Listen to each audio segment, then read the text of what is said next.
I never imagined my life would take such a sharp turn. At 45, Isabella, always prided myself on my strength and independence. I'd raised my daughter Olivia, alone in Buffalo, the product of a youthful, fleeting romance. Olivia's father vanished shortly after her birth, leaving me with a baby and a bruised heart. But I persevered, working tirelessly as an accountant, sacrificing nights and weekends to provide for her. When Olivia left for college in Ithaca, a profound emptiness settled over me.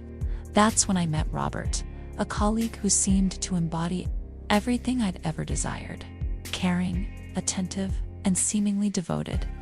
We married after a whirlwind courtship, convinced I'd finally found lasting happiness. But the reality was starkly different. Robert was perpetually absent, consumed by work and endless business trips to Manhattan. Our marriage devolved into a hollow routine, intimacy and connection becoming increasingly rare. I felt more alone than I had as a single mother. Then came a bright spot. Olivia announced her engagement to Ethan, a young entrepreneur who seemed to adore her. Initially, my maternal instincts flared, protective and wary, remembering my own heartbreak. But over time, Ethan earned my trust, becoming the son I never had. Olivia and Ethan's wedding in Saratoga Springs was one of the happiest days of my life. Seeing my daughter radiant as she walked down the aisle filled me with joy. Yet, a disquieting undercurrent ran through the day. Ethan, always so kind and respectful, behaved strangely at times. I caught him looking at me with an intensity I couldn't decipher, a gaze that made me deeply uncomfortable. I dismissed it as wedding day jitters. Shortly after the wedding, another significant event occurred. My cousin Liam, whom I hadn't seen in years, returned to Rochester. Liam had been like a brother to me in our youth, and his return stirred a flood of forgotten memories and emotions. He became my confidant, the friend I desperately needed during my marital struggles. I confided in him about Robert's constant absences and the loneliness I felt. Liam listened with unwavering support. One afternoon, while we were having coffee at a small cafe in downtown Rochester, Liam showed me some photos he'd taken by chance. They depicted Robert, my husband, passionately kissing a young woman outside a Manhattan hotel. My world shattered. The suspicions I'd suppressed for months were brutally confirmed. Heartbroken but resolute, I confronted Robert that very night. He initially denied it, but faced with the undeniable evidence, he confessed to an affair with his young assistant. He offered pathetic excuses about loneliness and my supposed lack of attention.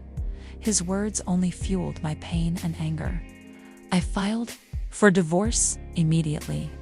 The following months were a blur of emotional and financial turmoil. Robert fought for a significant portion of our assets, claiming he was the primary breadwinner. But with the unwavering support of Olivia and Liam, I fought back, ultimately retaining the house we'd bought together, though I had to pay Robert a substantial settlement. Determined to start anew, I decided to renovate the house, a project that would occupy my time and help me heal. Liam, ever supportive, offered to help with the painting. Grateful for his presence during this difficult time, I readily accepted. I never could have predicted how that decision would irrevocably change my life. The day Liam arrived to paint, a palpable tension filled the air. As I watched him work, I couldn't help but notice how the years had transformed him. His lean, athletic frame moved with a quiet grace, muscles flexing beneath his paint-splattered t-shirt with each stroke of the brush. At one point, I reached to hand him a clean brush, our fingers brushing briefly. An electric jolt shot through me, a current of awareness that made my breath catch. Our eyes met, and for a suspended moment, time seemed to stop. We leaned in, almost imperceptibly, our lips a breath away. It's over. Please consider subscribing to the channel. Thank you. Back to the story. The doorbell rang, breaking the charged silence. I recoiled, startled and flushed with embarrassment at what had almost happened. Liam looked equally surprised. I hurried to the door, grateful for the interruption, but at the same time feeling a sharp pang of disappointment. It was Mrs. Henderson, our neighbor, wanting to borrow some sugar. I had never been so relieved to see the notoriously nosy woman. As I searched the pantry for the sugar, I tried to calm my racing heart and gather my scattered thoughts. Asterisk, did I really almost kiss my cousin? Asterisk. When I returned to the living room, Liam had resumed painting, acting as if nothing had happened. The rest of the afternoon passed in awkward silence, punctuated only by necessary exchanges over paint colors and brushstrokes. When he was finished, he mumbled a quick goodbye, avoiding my gaze. That night, sleep eluded me. My mind replayed the charged moment with Liam. The almost kiss burned into my memory. Asterisk, how could I feel this way about my own cousin? Was I so starved for affection that I mistook gratitude for something else? Days passed without a word from Liam. Part of me felt a sense of relief, but another, more insistent part ached for his presence. He had been my rock during the tumultuous divorce, and his absence left a noticeable void. Then one afternoon, when I returned home from work, I found him waiting on my porch. My heart leaped at the sight of him. He looked nervous, his hands shoved deep in his pockets. Isabella, he began, his voice serious, we need to talk. I invited him in, a mix of anxiety and anticipation swirling inside me. We sat on the couch, keeping a careful distance. Liam took a deep breath before speaking. Isabella, I can't hide this anymore. I know it's wrong. I know you'll probably hate me for this, but I've always had feelings for you. Even when we were kids, I never said anything because I knew it was wrong. Because you're my cousin. But these past few months, being so close to you, helping you, those feelings came back, stronger than ever. His words hit me like a physical blow. I was speechless, a maelstrom of conflicting emotions roaring inside me. Part of me wanted to scream, to tell him he was crazy, that we were family, that this was impossible. But another, more disturbing part of me felt a strange sense of relief, even a glimmer of something akin to happiness. Liam, I don't know what to say, I finally managed, my voice shaking. This is wrong. You know that, right? We're cousins. We have a family history. We can't. My voice trailed off, unable to articulate the full weight of the situation. Liam nodded, a mixture of sadness and resignation in his eyes. I know, Isabella. Trust me, I know. I've fought these feelings for years, but I can't anymore. I understand if you want me to leave, if you never want to see me again. I needed you to know. He stood up, as if preparing to leave. Something inside me snapped. Without thinking, I reached out and grabbed his arm, stopping him. Wait, I said, my voice barely above a whisper. I trailed off again, struggling to find the words. I don't know what it is, Liam. It scares me, but I don't want you to go. We stood there, locked in a silent stare, the tension between us palpable. Finally, Liam broke the silence. What are we going to do now, Isabella? I don't know, I admitted honestly. But I need time to think. This is a lot to take in. Liam nodded, understanding, written all over his face. I understand. Take all the time you need. I'll be here when you're ready. After Liam left, I was a whirlwind of conflicting emotions. How could I feel this way about my cousin? What would Olivia think? What would the rest of the family say? Guilt and shame warred with an emotion I didn't dare name. I knew I needed space to clear my head. I texted Liam, telling him I needed time and that we shouldn't see each other for a while. He replied with a simple, I understand. I'll be here when you need me.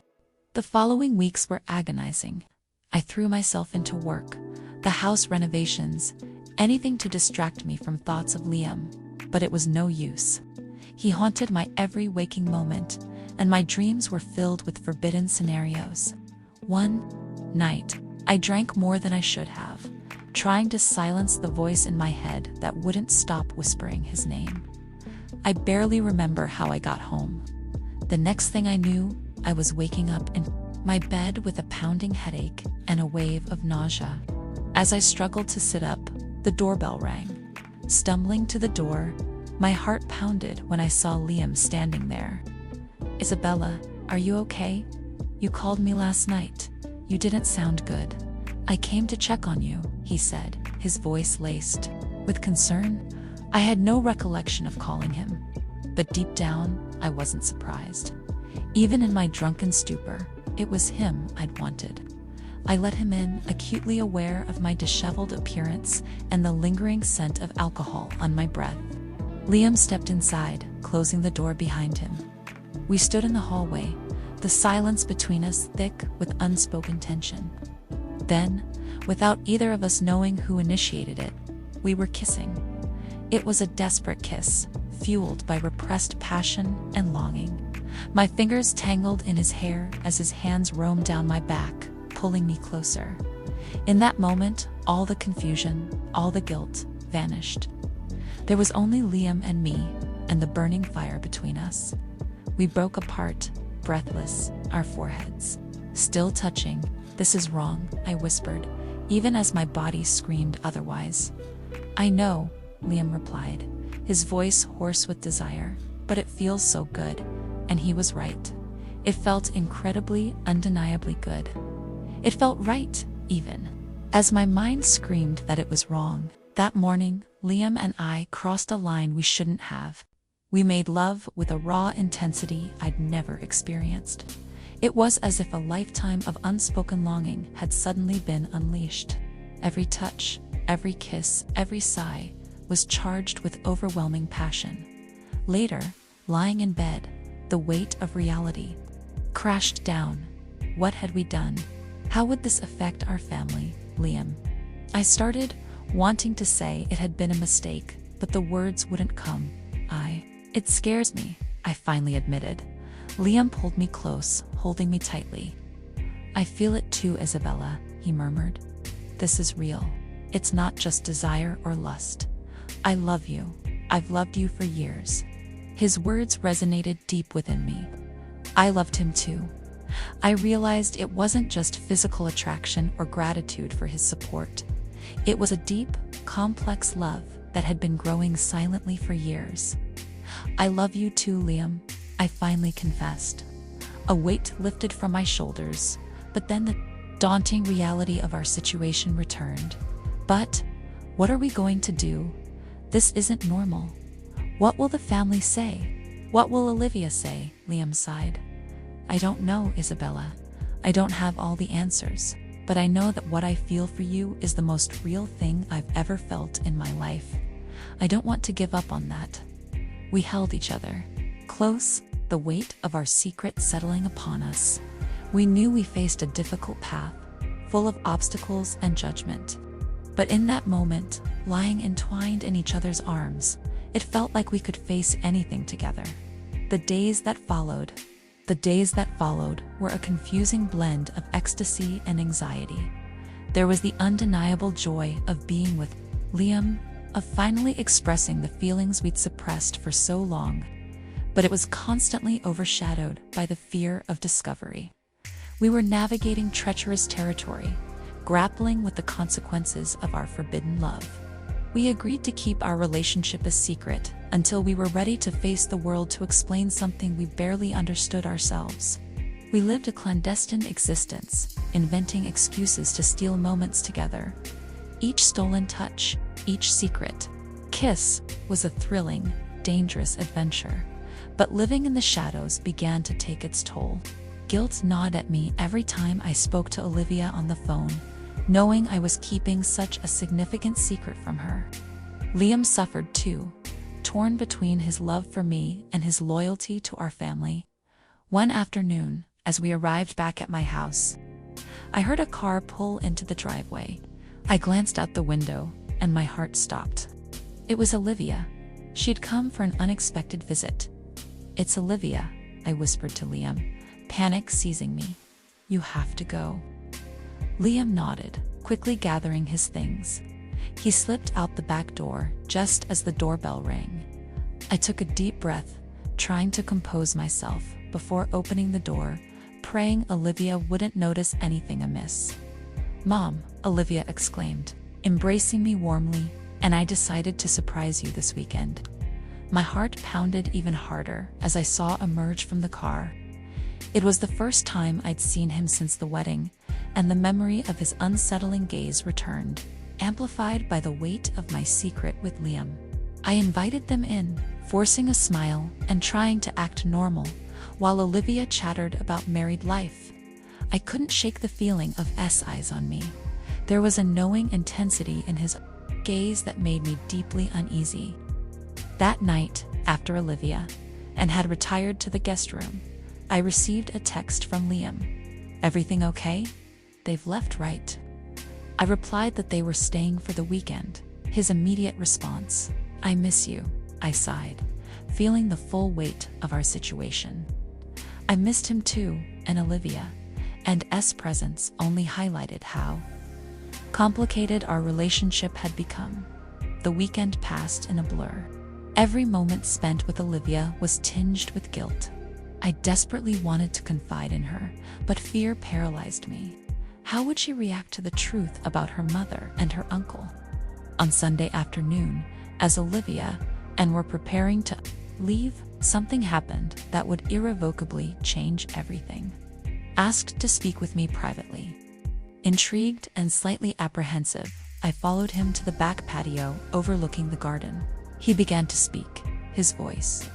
Talking to myself after Liam left, I was a maelstrom of conflicting thoughts and emotions. How could I feel this way about my cousin? What would Olivia think? What would the family say?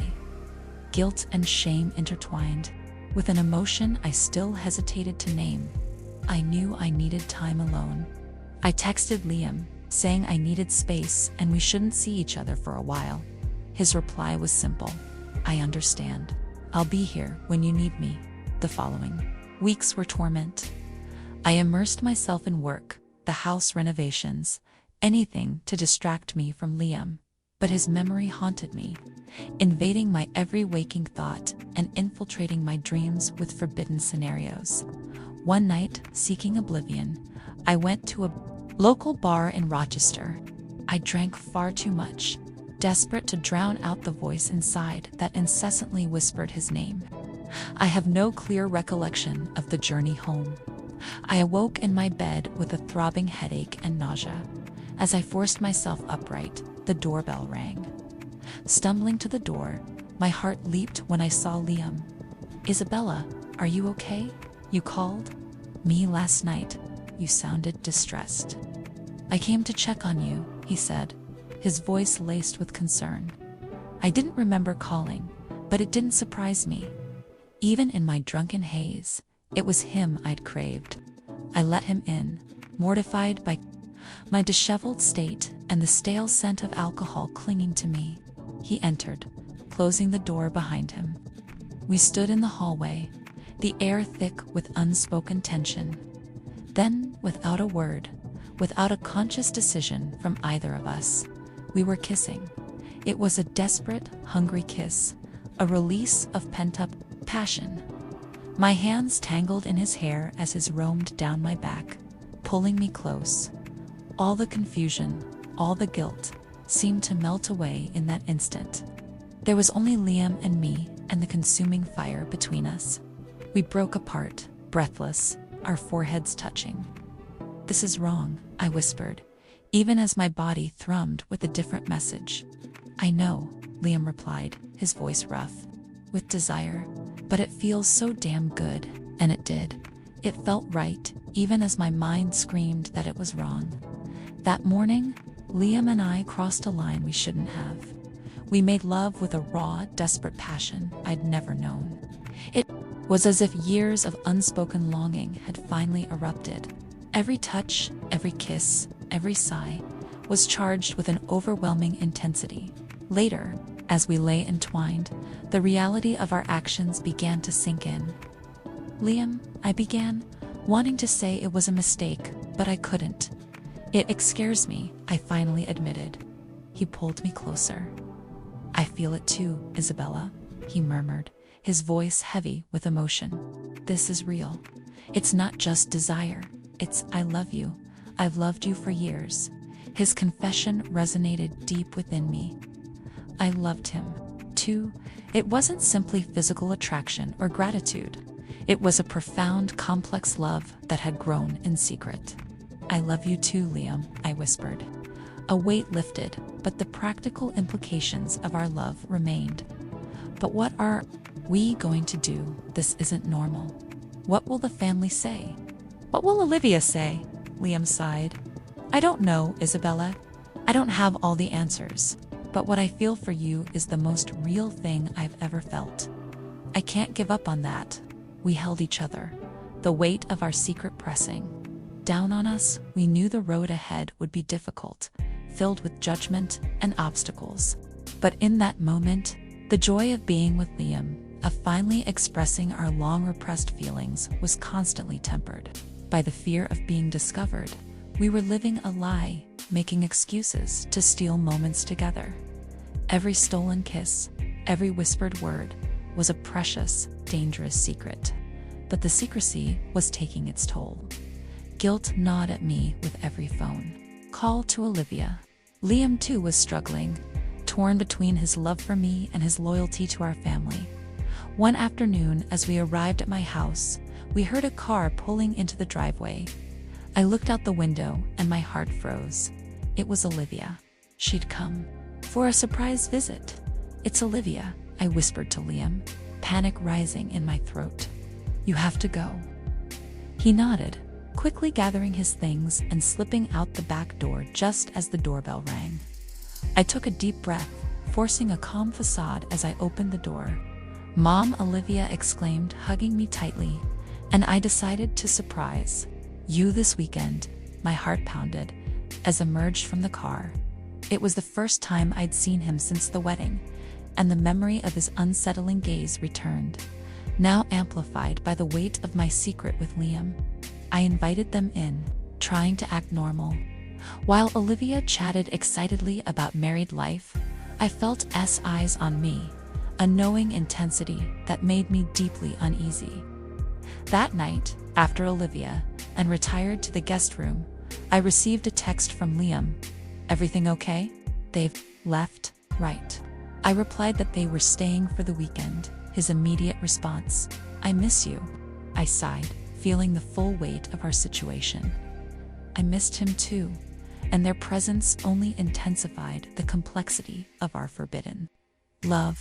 The weekend, every stolen moment with Olivia, a painful reminder of my deception, passed slowly.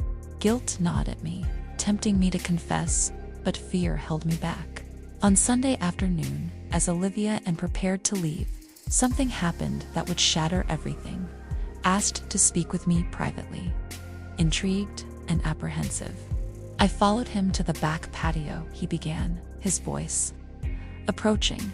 My heart pounded. I was silent, the unspoken words hanging heavy in the air between us.